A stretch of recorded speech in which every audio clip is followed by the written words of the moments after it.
Before you create yet another spreadsheet, don't. Welcome back to day 7 of my 30-day series where I tell you 30 different reasons why you should not create a spreadsheet to collect information, but instead use a SharePoint list.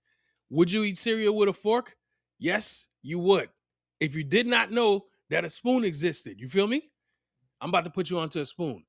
So listen, the reason why you should use SharePoint lists instead of spreadsheets, reason number 7 anyway, is because of forms.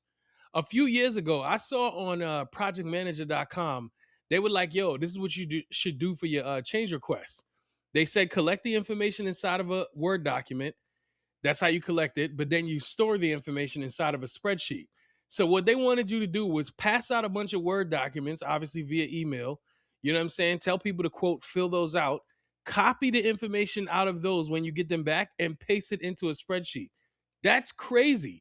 And these are really, really, really intelligent people who know how to manage projects and do all of that. You know what I'm saying? And that is their advice. It's not their fault. They don't know that a spoon exists. You know what I'm saying? So let me tell you real quick. When you send out a spreadsheet, when you send out a Word document, either one of those to collect information, that's not the tool of choice. The tool of choice is a form. That's what we're used to. You press a button, a form comes up, fields that you type into and all of that. You know what I'm saying? Or pick from drop downs, click on radio selections, whatever, and then you hit submit. And then that information goes into a database. That's what it normally goes into. But in our case, with SharePoint, SharePoint is not necessarily a database. You know what I'm saying? It's people think it's a database, but technically it's not. But it works kind of similar. You know what I'm saying? Like if you create a SharePoint list, you get a form with it. You fill information out in that form. When you hit submit, it automatically goes into your SharePoint list. Period.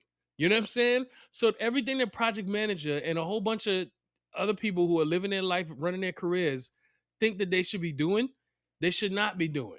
A SharePoint list, something that's inside of the 365 suite already, that you pay for already, that is super powerful, super flexible, does this very basic thing. It gives you a form, lets you collect information on that form, and when people hit submit on that form, it automatically submits the data into your list. Reason number 8 coming tomorrow.